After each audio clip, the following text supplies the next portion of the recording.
Right, it's be working. So yeah, so thank you everybody for joining us this evening. I'm Rachel Tolbert. I'm the Student Aspiration Lead at KEGS. We are recording this evening's webinar. I will endeavour to share that with you as soon as possible. It's never really easy just to share it straight away. So I know somebody's just asked in the chat whether we could share that straight away. We tend to need to upload it to somewhere like YouTube because it's such a big file. So we will get that out on email within the next couple of days. I've got a team that are hopefully working on that for us tomorrow. So if I just introduce James, James is one of our contacts from Coventry University. He's going to spend probably about 20 minutes or so talking about student finance today. Give you an update as to where we are, what the landscape's looking like for students that are going this summer, and perhaps some kind of changes on the horizon that are a little bit of watch this space. Please, if you have got any questions as you go along, please do put them in the chat. I will keep an eye on that. Hopefully everybody can hear us. If you can't, please pop something in the chat now. That would be great. And we will get started and I will monitor the chat as we go. Okay, over to you, James. Thank you very much. Brilliant. Yes, thank you very much there, Rachel, and good evening to everybody on this call today. So just a bit about myself. My name is James Gowers, and I'm the Senior Student Engagement and Recruitment Manager at Coventry University, and we work with the college very closely, myself and my team. So here today to talk to all of you about the big hot topic of student finance, which can seem a little bit scary to maybe students that are going to university for the first time, parents where sons and daughters are first-time university goers, or just in general, it can be seen as quite a big topic, especially at the moment. Now, before I go into this this presentation this evening, I do want to stress that I do not work for student finance. Okay, so anything that's within the content of this presentation isn't dictated by myself or anything. I'm just merely a messenger and advisor. I'm also not a politician, so I know there's lots of things in the news at the moment regarding all things students finance. So once again, that is something you'll have to take up with the government. But I digress. So welcome to this talk today, and over the next 20 minutes, 25 minutes or so, I will be going through all the important information and guiding you through this sort of journey of student finance. And actually, it's good timing because for those of you in year 2 of your college course or year 13 equivalent, the applications do open on Monday the 23rd. All right, so it's very, very apt for this time of year. But I digress. I'll move on to the next slide. So we at Coventry University have branded it as our Coventry University Student Finance Road Trip. Now, what we'll be covering in today's talk is just understanding the cost involved of university. I'll be going into sort of the further details of student finance. We'll then be even looking beyond university, where you finish your degree, you've graduated in whatever you're studying, whatever university you are indeed going to go to, and repaying those loans. And then just a few top tips, hints and tricks that myself and my team at the Coventry have all put together, because we've all been to university, studied different things at different institutions. So, as I mentioned, we are sort of branding it as a little bit of a student road trip. Now, we've got a lovely little video here that I'm going to showcase in a moment, providing technology all goes well. We did do a test run, so hopefully all is good there. But in this instance, you as the student who is ever watching this call is the driver. You're the person that's going to be going to university. Okay, now the loans, the student loans in this instance, we have marketed it as your car, your vehicle, your means of getting to university. You know, 99 out of 100 students will rely on the student loans that are available to them. Now, your destination is your university of choice. Now, hopefully, those of you on the call today have got a good idea of where your destination is. Some of you might still be a little bit undecided, and at the moment, really, is a great time for you to go back for a second bite of the apple at the universities you might have already visited, or even go to these campuses that you might not have visited yet. By seeing the universities and seeing the facilities, the support networks, and speaking to academics, the tutors, that kind of thing, can really help solidify actually where the right place and destination is for you. And then you've got the bank in this scenario, which in this case are the student loans company. So these are sort of going to be the providers of you getting there, your fuel, if you will, getting to university. So I will adhere to share my screen just now for about a minute video that our branding team have put together just to explain this a little bit better. Let's hope it all goes very well and you can all see and hear it.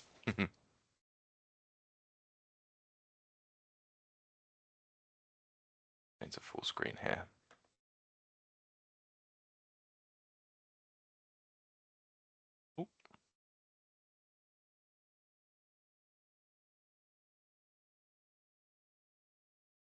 1 second there, doesn't seem to be liking it. Classic technology.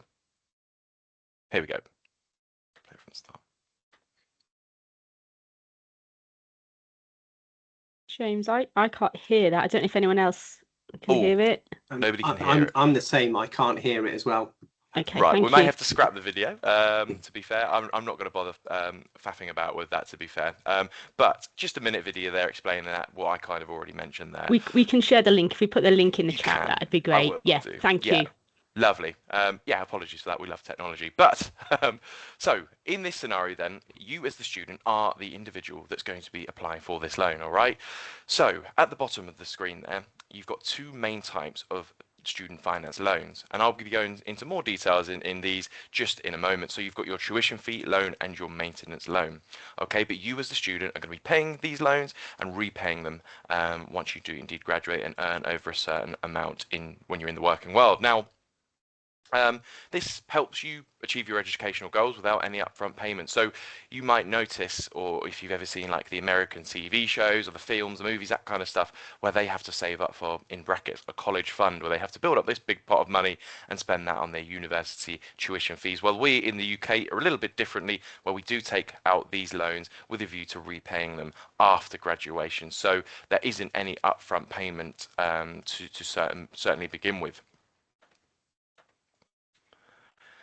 Now, like I mentioned, there's two sort of key players and components in this whole student finance journey, and these are the sort of overseeing governing bodies for this for all UK students. Okay, so you've got the Student Loans Company. Some of you on the call may have heard of this before, others of you might not have. So this is the UK government-owned organisation that does manage your student loans, your repayments, all of that kind of thing. So you as a student will have to create your own account through the Student Loans Company and through Student Finance England individually. Okay, and this is quite an important one because this is on you, yourself, and you only to create this.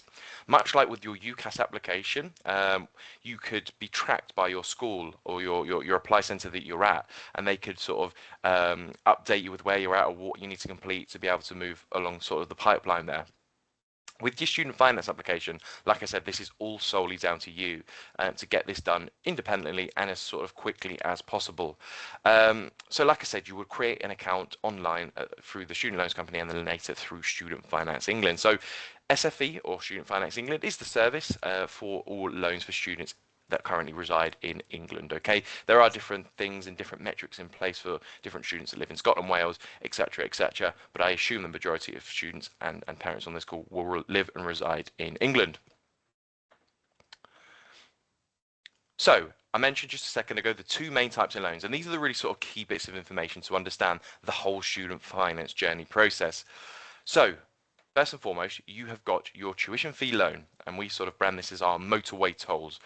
Now, for everybody on the call that is making that step and jump to university this September, wherever you're studying, whatever you're studying, so let's say you're studying psychology at Manchester or criminology in Leeds or whatever it might be, right? That will be the same tuition fees for all of you on the call, no matter what you study, where you go. So that is currently at £9,790. Now, people on the call at the moment, I'm sure, much like myself, know that is quite a large number and can potentially be seen as quite a scary number. But like I mentioned, that is the same for all of you on this call and not based upon household income. The second type of loan that I'll go on to in a moment is, okay, so that is where it can differ. But for this large amount of money here, what does that cover? Well, it covers your essential services. It's got your teaching, your tuition, the people, the academics that are going to be feeding you and providing the information and links necessary to help you achieve your goals and ultimately get a good, strong degree. Now, you've got obviously the support to all the support services within the university. And I'll be honest with you, some universities are a little more hands-on when it comes to student support. Others are a little bit more standoffish. And that could be for a variety of different reasons, due to student population size, resources, all of that kind of stuff. But I certainly think we at Coventry are very, very big on our student support services. And we know it's difficult as a student where you might be struggling, you're at university, you're in a new town or city, and you're either struggling with any work or social type issues, mental health, that kind of stuff. Well, please do speak up, because essentially, like I mentioned, you are paying for these support services members' wages, whether you utilize them or not. So if you do speak up. That is a word of advice from myself. Things like your building, your teaching facilities, your study spaces, all fall under this hat as well. And like I mentioned at the start of the call, it's really, really important to go and visit these universities that you have applied to, that you're thinking might be your firm or your insurance choice, your first and second there, because ultimately, come September, you could end up studying at one of these. So it's got to be the right place for you. It's got to tick those boxes, and it's got to have the facilities and resources that's got to match your ambition. You might go to one university and it's brand spanking new. You might be the first cohort for your subject area to get to utilize those study facilities. You might go to another university and it might need a little bit of a revamp and a refresh. So that's all down to you to do that research and go and see it for yourself. Same with the library, other sorts of resources like your IT equipment, access, all of that kind of stuff falls under that hat. So sort of we say it's all the academic side of your university experience.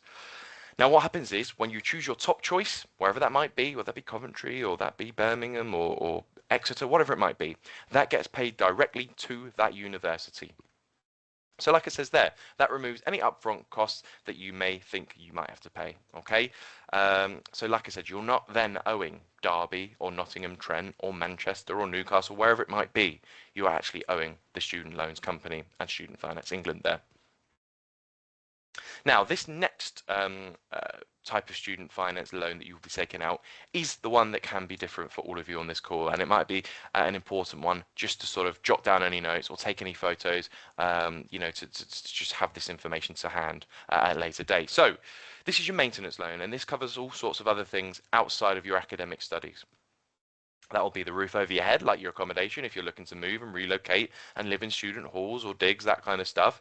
Your food, your drink, your cleaning products, sprays, all that kind of stuff, which can add up in today's world, of course.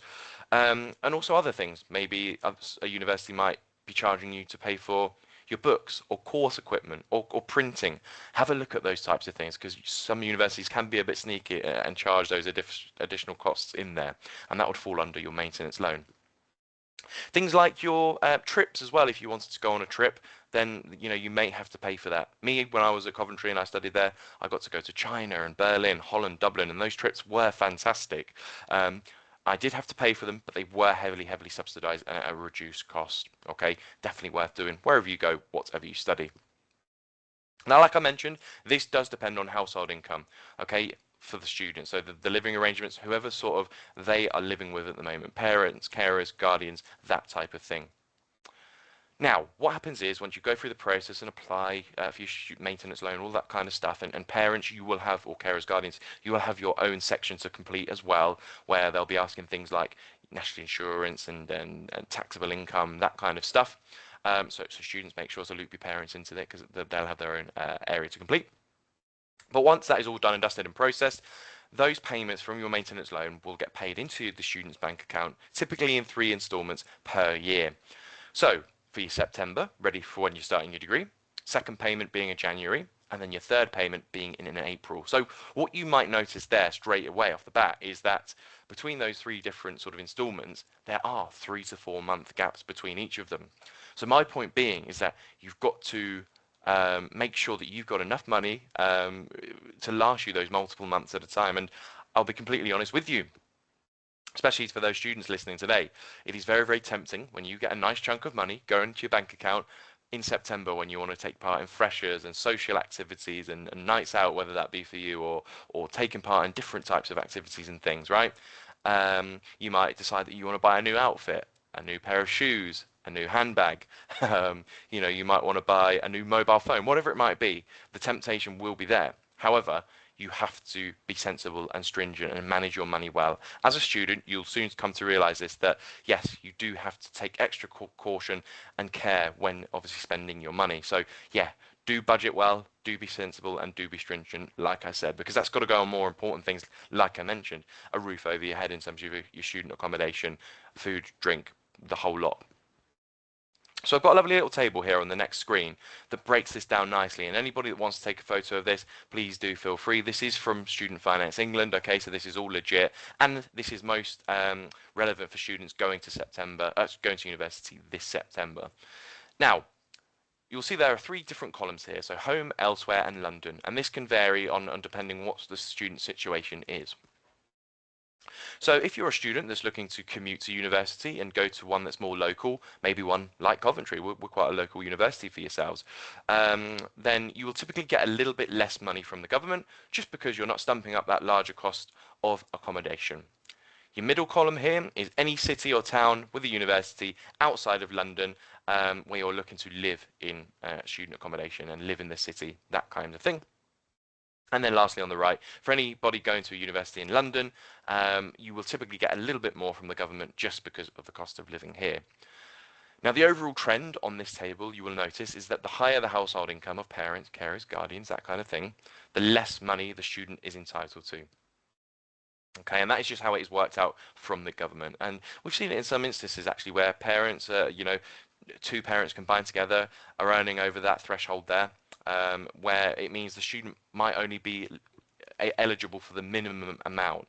Okay, and each of these figures from these columns that are in bold are the minimum amount that a student will receive. Okay, so once parents combined are earning over this amount, £60,000, that is when it's capped and the student will receive the least amount of money. For elsewhere, £65,000, and for London, 70,131 randomly and over. So that is just to be aware of where it's capped at. So you can really actually work out how much your son or daughter is going to be eligible to receive for this maintenance loan. And this tool at the bottom here that I've highlighted and is a really useful one. It's called the Student Finance Government Calculator. So you can go in there and sort of have an idea of how much you will be eligible for this maintenance loan. And with that information, you can then go and have a look and actually see, oh, what university student accommodation block can I afford with this? Is this going to be achievable, or am I going to have to pay some of my own sort of money or money that's been earned from a part-time job as a student to fund my time at university? Like I say, lots of students these days are typically going to university a little bit closer to home. Having those options to commute is a really, really important one. So once again, have a look into all options available. But that calculator is a really, really useful tool. So in terms of eligibility, just a quick one on this slide here, you do have to be a UK national or have settled status, which is continuous living in the UK of 3 years or more at a registered address. Okay, so sometimes in instances we've seen a student that might have come from another country and has lived in the UK less than 3 years, let's say 2 years, for example. We then see in some cases where that student might take a gap year or defer their entry for that extra year so that they are then eligible for the UK paying fees, which is the £9,790 per year. International student fees are a little bit higher. So yeah, that's why students tend to delay them to be eligible for that 3 years continuous living. Also, to be eligible, you must be studying a qualified course at an approved university or college, which I'm all sure everybody on this call will be anyway. And you must usually be taking your first HE qualification, your higher education qualification, once again, which I'm sure everyone will be. Now, there is no upper age limit for tuition fee loans, maintenance loans, that kind of stuff. So maybe there's some other people on this call that might be thinking of other options outside of university, apprenticeships, degree apprenticeships, that kind of thing. Well, you know, it's still relevant because you can go to university later on down the line and still get that tuition fee loan. For the maintenance loan, there is a limit in terms of age. I think that's about 60 years old for that. So that shouldn't hopefully matter too much there. Now, your key dates. If you're going to take one thing away from my presentation this evening, is this sort of nugget of information here, that applications do indeed open for new students on the 23rd of March now, which is literally Monday. So my advice, our university's advice, all university advice, will be to apply as soon as possible. Okay, we want you to be in sort of front of the queue in the first batch of students that will get their student finance application processed and ready for when you start in September. You'll see there, May, sort of mid-May, towards the end of May actually, is the initial deadline for new students to guarantee their funding. Okay, so if you're looking to apply for university, you're going for the first time, you need to apply before the end of May. And we've seen students, in truth be told, leave it late until June, July, August, those kind of months. And you'll still be eligible for your student finance if you do miss that deadline, but that means you are at risk of not getting your first payment into your bank account beyond September. You might get October, November, and you will need obviously that money in there for, like I mentioned, your accommodation, your living costs, etc., etc. So make sure, my key advice is to apply. And like I said, parents get involved. You will have your own sort of process. It's about a 20 to 30-minute process to go through start to finish your student finance application. Yes, it's not the most fun thing in the world. It's sort of a fairly straightforward exercise of putting in key data and information about yourselves, personal information, that kind of stuff. But yes, my advice, get that done as soon as you can. Monday is the opening. Now, there are different sources of funding for different students in different situations. Okay, so it's worth doing your research if this may or may apply to you. I always get asked about things like scholarships and bursaries, that kind of stuff, and grants, which really translates into free money, free sources of funding, that kind of stuff. Now, I'll start off with the top one there, the Disabled Students Allowance, or in brackets DSA. This actually applied to myself. So this is for students with disabilities or mental health issues or learning difficulties, that kind of stuff. Now, I suffer with something called dyspraxia, which is classed as a learning difficulty, affects my fine motor skills, hand-eye coordination, that kind of stuff. And as part of my university application, when I went, I did make a separate one application through the DSA, okay? That really did help me. I got extra time in exams, I got isolation in exams, I got a free laptop with lots of systems on my laptop, because with my dyspraxia, when I type, I could miss keys, it's all a little bit all over the shop. So I got like a headset like I'm wearing now, I could speak into it, and kind of like your Siri device on your phone, it would sort of relay what I was talking into it, which made it a lot easier for me. Other systems too. I also got one-on-one support with a university staff member every single week to keep me on track, put a revision plan in place, exam preparation, all of that kind of stuff. So that was worth its weight in gold for me, and that's me speaking from my own personal experience. So if you are someone that has a disability or has a learning difficulty or a mental health related issue, do apply to the Disabled Students Allowance. Now, there's different levels of funding for different students with different kind of provisions and disabilities under that sort of hat there. But if that does apply to you, certainly do it, because yeah, it will really help you in the long run. Now, there are, once again, specialised bursaries and grants for different students. So if you are a student wanting to do an allied health-based course, I won't go through all of the list, but things like nursing, paramedic science, occupational therapy, midwifery, that kind of stuff, please apply to the NHS Support Learning Fund. Okay, really, really useful thing. It's an incentive for students to go into those professions. You can get up to £5,000 per year just for doing a degree like that. All right, so the NHS Support Learning Fund. Go and make a separate application and do some research on that if you're wanting to do a healthcare-based degree, because that, once again, is free money and free funding for you there. There is different sort of grants and support for different students in different situations, whether you've got children, whether you are an adult carer, that kind of stuff, that is available to put care provisions or financial provisions in place for that. And then just lastly, in terms of scholarships and bursaries, every university will have their own type page for that, their landing page where they have information, and it's no two university has the same type of scholarship or bursary. Okay, you'll find lots of them have similar in terms of maybe academic achievements, or whether you're doing very, very well in your course or subjects at the moment, whether you're playing sport to a particular level, whether it be county or national level, there will be some cash incentives for you to choose a university. And once again, that could kind of be an incentive for you choosing one university over another. One might offer you nothing, another one might offer you some sort of bursary or financial aid there. Check the university websites that you've applied to and see what is available to you. Definitely worth doing. And just to sort of recap a few top tips there before I go on into the repayment process of it, we always recommend, and I'll bang the drum again, apply early, okay, secure that funding, even if you're still waiting for an offer back or still choosing your choice of university. Like I said at the start, if some of you are a little bit unsure, maybe what university you want to go to, or even what course you're wanting to study, don't worry if you do change your mind, that is not a problem. Just log into your account or get into contact with Student Finance England prior to you starting your course, and that shouldn't be a problem at all.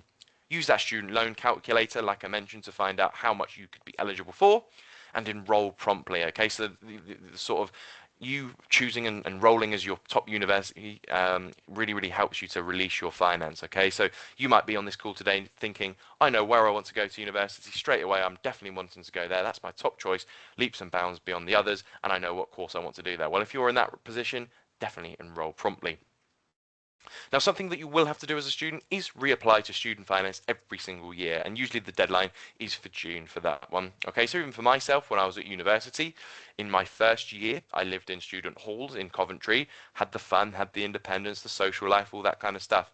But for me, I live in Milton Keynes, right? So I was lucky enough to have a direct train link between Milton Keynes to Coventry in about half an hour. So I saw an opportunity and took this opportunity to commute in my second and third year, which did save me a lot of money. It was still doable, and yeah, it's not that I didn't have any friends, that kind of stuff, but it just, if I did want to go and stay out for a night out or go for a sports match, that kind of thing, I could just stay around one of my friends' houses within the city.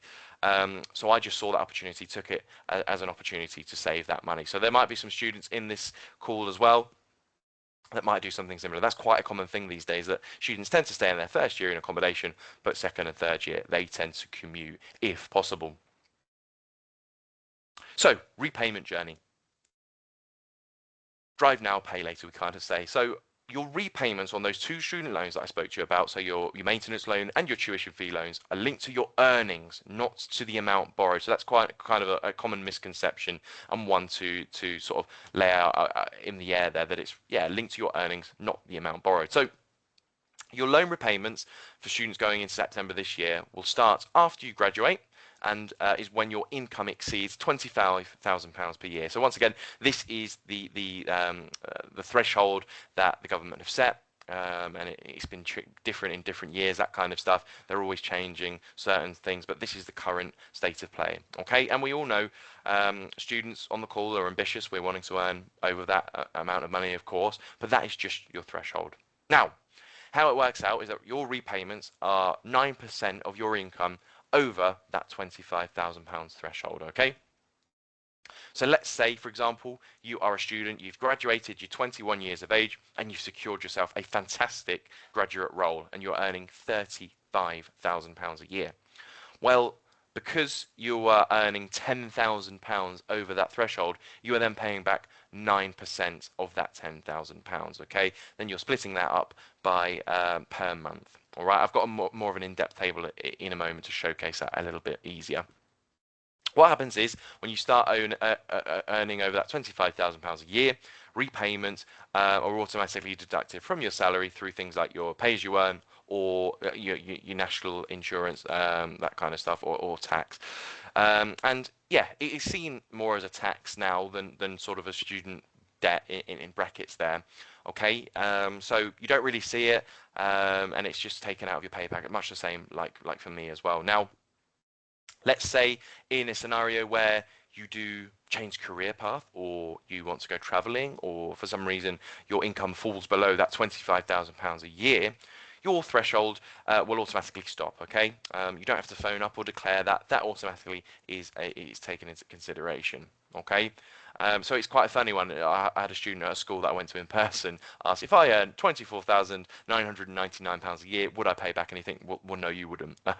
So yeah, that's just a bit of an overview. And like I said, on this next slide, it breaks it down quite nicely in terms of a table. So like I mentioned here, if you're earning that £35,000, because that is £10,000 over that 25k threshold, you're paying back 9% of that per year, okay? But that gets split up into 12, divided by 12, because you're paying that monthly.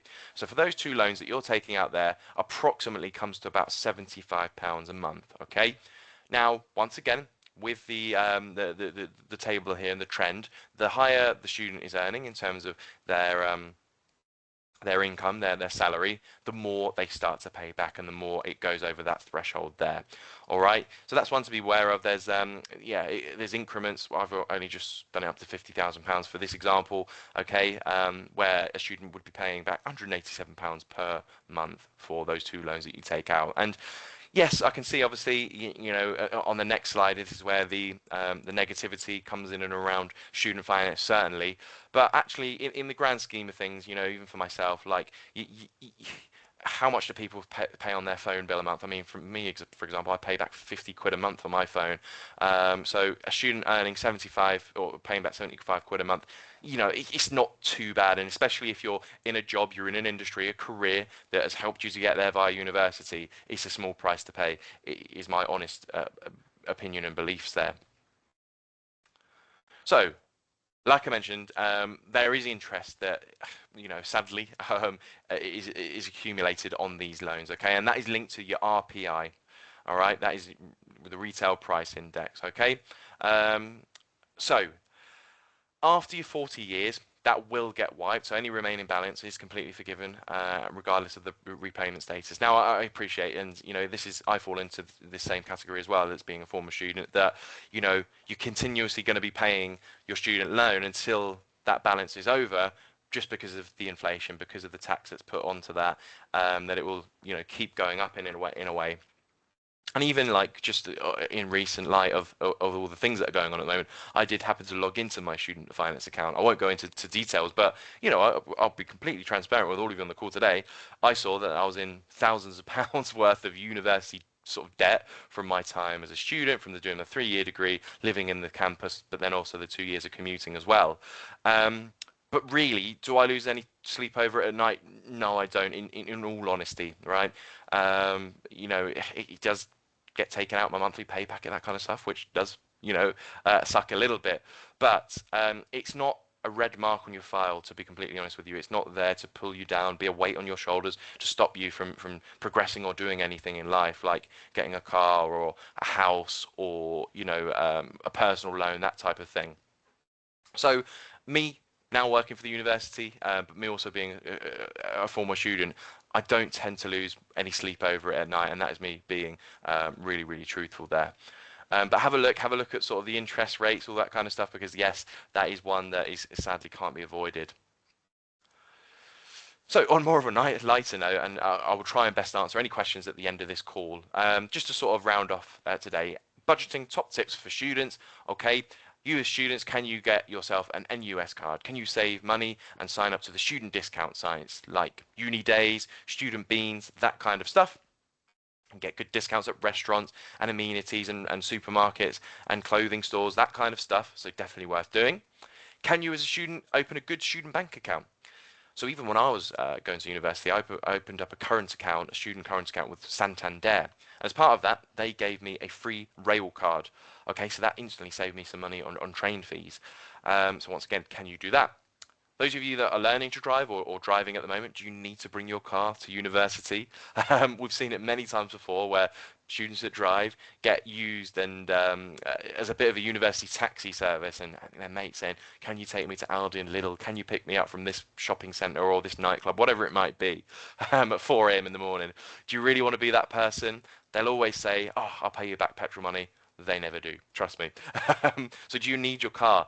Parking costs at certain accommodation blocks at universities are quite expensive. I won't name the university, but I was at another college doing a talk, and one of the teachers there had just finished university and said they were charging £500 per semester just for a parking permit, which is crazy.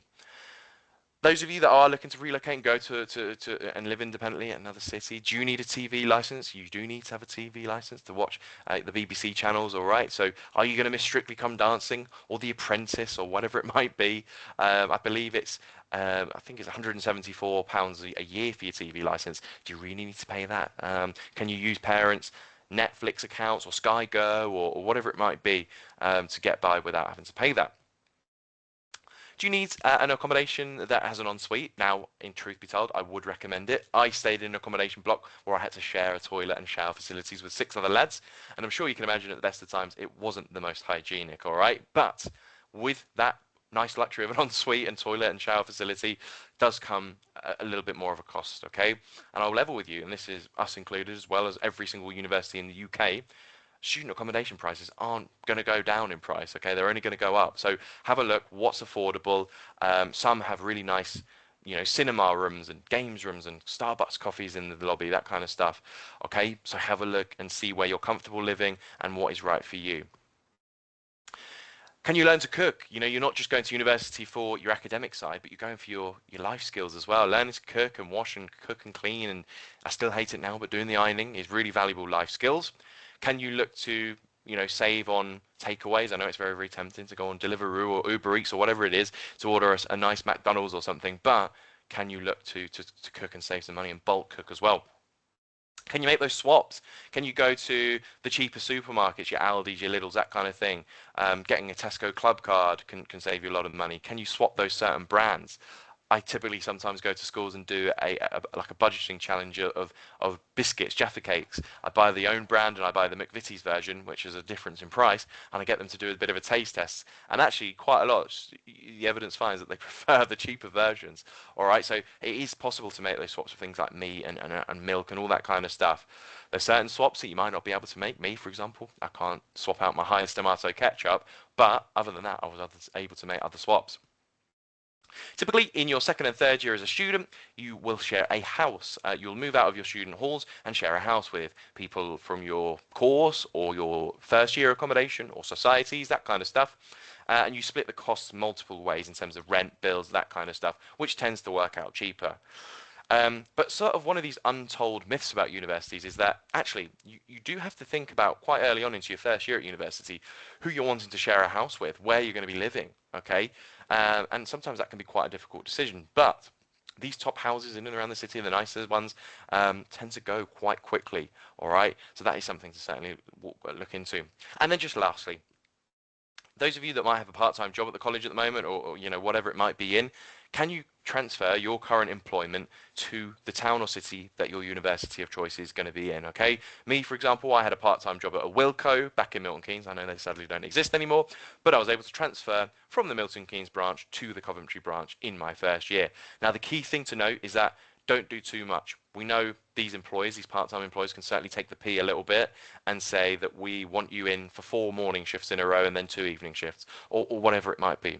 You as the student have to find the right balance if you are looking to work at university to manage that around, obviously, most importantly, your studies, your social life, that kind of stuff. What I did like a 5 till 8 shift on either a Tuesday or a Wednesday, and then one of the weekend days, okay, like a 10 till 7 type shift, all right? So that worked for me. That was enough to manage around everything, but also give me a little bit of pocket money as well. What I was then able to do was transfer back into Milton Keynes branch and work and build over my pot for year 2 in the summer and year 3 and work on a little bit more of a higher hour basis because I wasn't at university at that point. But if you can't transfer your job or you're looking to get a job when you do go to university, there will be plenty of opportunities available for students, you know, in the clothes stores or the restaurants or the bars, or even being something like a student ambassador is really, really good. They get paid well, it's flexible work, and it's a good opportunity to make yourself look good on you know, placement applications or job interview in the future. You could talk about being a student ambassador and representing the university. So a few top tips there. With that being said, that rounds off my talk quite nicely there. I know it's quite a scary thing and a thought, and it's quite a confusing thing, this student finance debacle, but I wish everybody on this call best of luck going to university this September, or those that are going to be going at a later date in the future. Do as much research as you can and certainly apply as soon as possible for that, with the opening being on Monday. I will stop there. I'll hand back over to Rachel to see if she's got any questions there, and I'll stop sharing my screen just to see if the chat there, because I can't see it currently. Thank you for listening all. Thank you very much, James. That was really helpful. So yeah, there are a few questions. So we've got one question. So a student today has received an email about the lifelong learning entitlement, which is one of those changes that's on the horizon, as we know. Is there any more information that you can give on that at the moment? I know it's very early days and it's not coming into place, so it won't impact our current year 12, our current year 13s is my understanding, Correct. unless your course starts after January. Do you want to just give a little bit of information about that, with the kind of thing that is quite a quick change? It's a changing landscape, isn't it, at the moment? So yeah, I'll give you sort of a baseline level of a response in regards to that, because even myself, I was saying to Rachel at the start of the call that it is, yeah, it's on the horizon. There are a few changes with it being called the lifelong learning entitlement. So yes, this has been designed more for you know, people of all ages to go back and dip into education and build up credits and get qualifications. Okay, so it's sort of done on the amount of credits you can get, that kind of stuff. But for students really wanting to do a 3-year undergraduate degree at a university, it's not going to change too much there.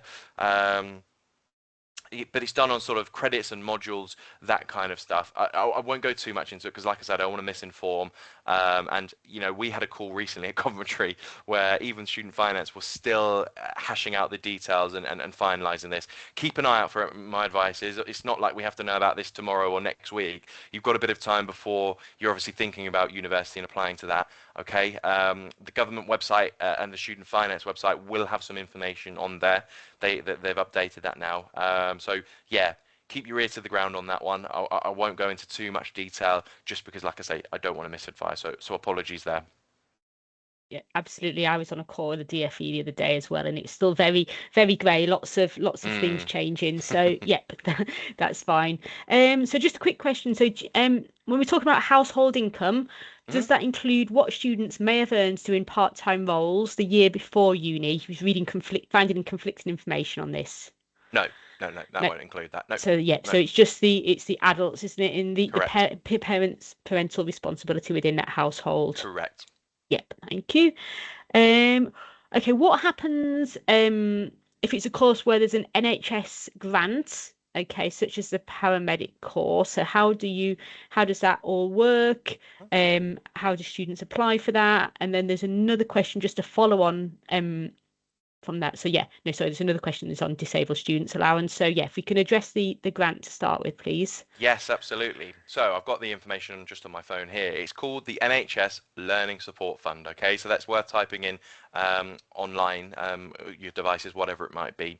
Okay, so that is extra funding for eligible healthcare students, and that is, I won't go through all of these, but there's a long list of courses that will be applicable for, with paramedics being included as that. Okay, so yeah, there's different levels of support you can get from there, but you can get up to £5,000 a year for that, and you don't have to pay that back. That can be used on anything, so do with that what you will, I suppose. But yeah, loads of information on the NHS website. You create an account, you apply separately to your student finance. Okay, so I'll quickly highlight some of the courses that are listed here: dietetics, midwifery, all the types of nursing, occupational therapy, paramedic science, physiotherapy, podiatry, radiography, speech and language therapy, to name but a few. But there's a few on there that I've missed out there.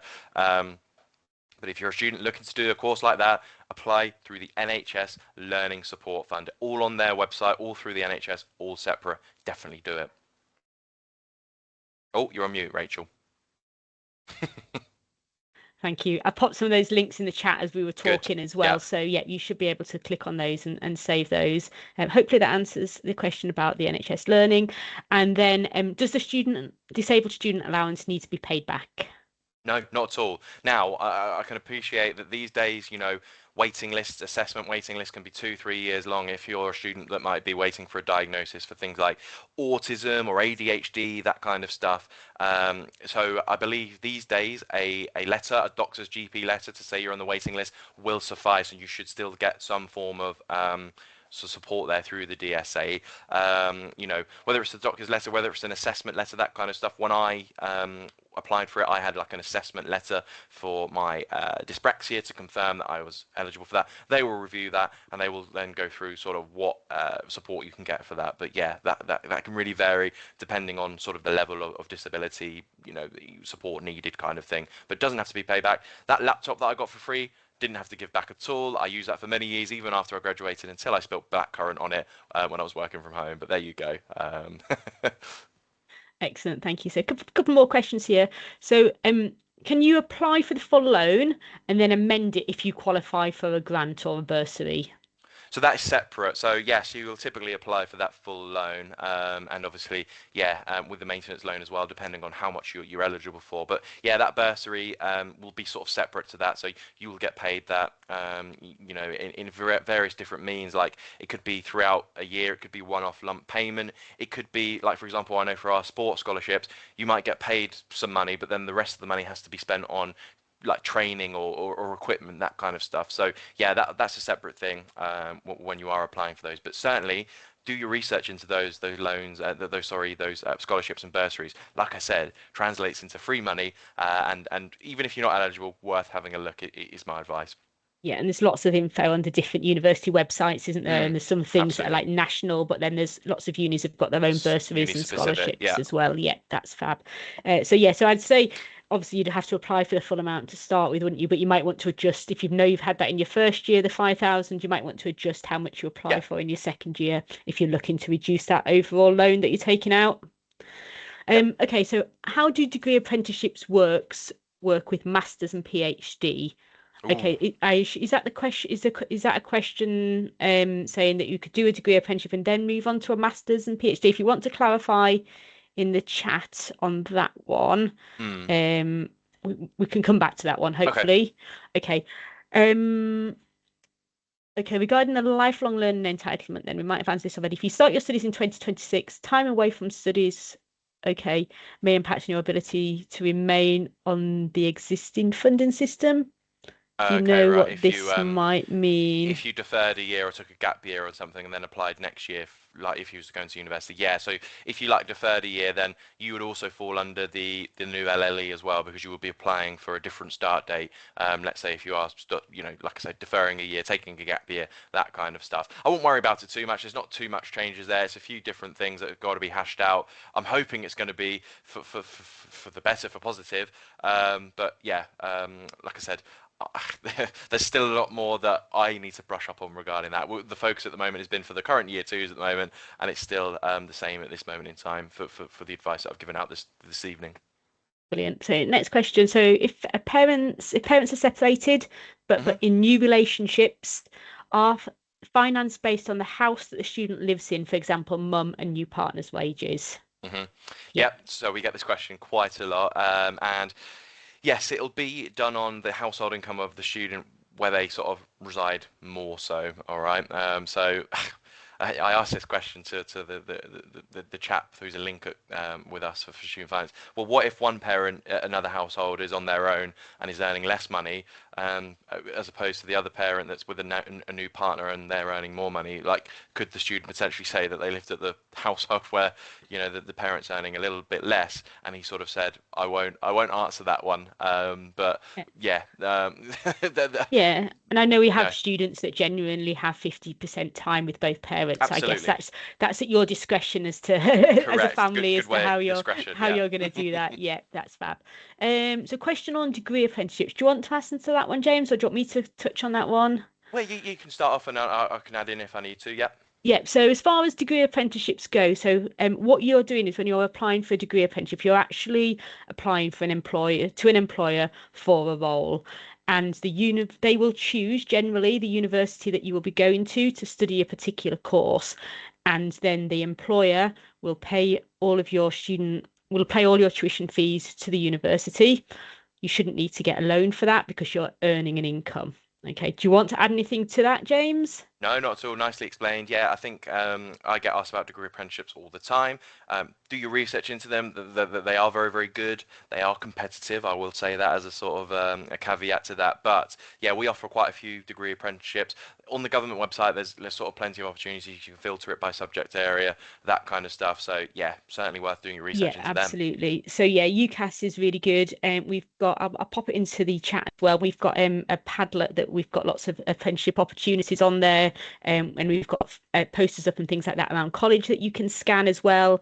It regularly goes out on email. It's going out in a newsletter next week as well. So go on to the Amazing Apprenticeships website, UCAS, anywhere like that. Lots of degree apprenticeships advertised. Okay, next question about is the income of both parents calculated before or after tax? It's before tax. Okay, thank you. If you start a course and for various health reasons you're not able to complete the degree and graduate, what happens to the student loan? Do you pay all of it back?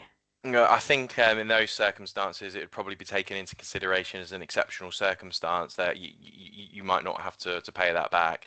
There are some instances where students start university and within the first couple of weeks they go, no, this isn't for me.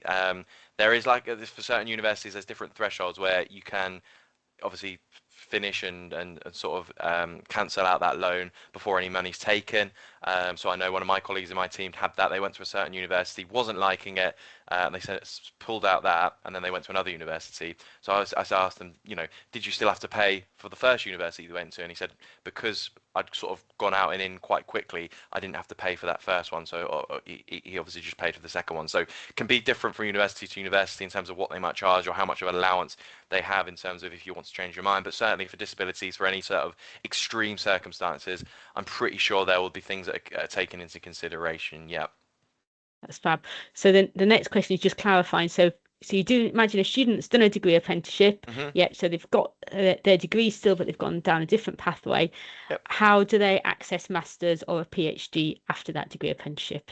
Yeah, absolutely. So typically, if you've done really well on that degree apprenticeship, you would have come out with a degree. You would have potentially got a job as part of that as well.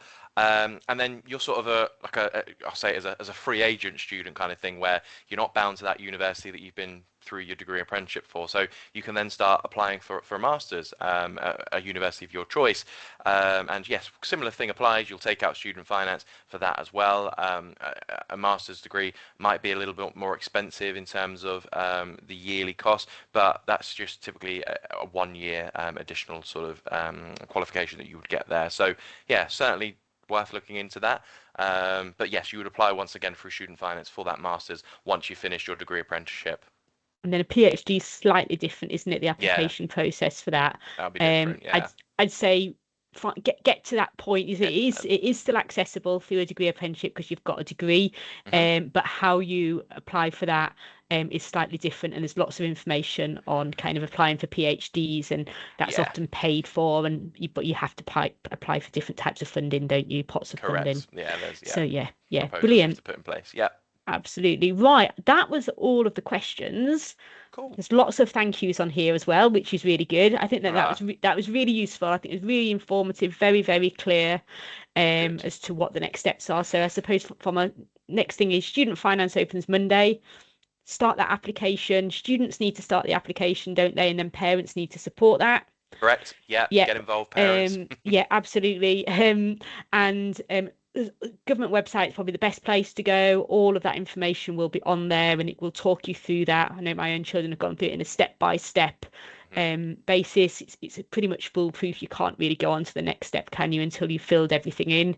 And it's based on last year's income, isn't it? So for students, it would be up till April 2025. That's right, isn't it? I think that so. Tax year. Yeah. Brilliant. Yeah, but all that information is online.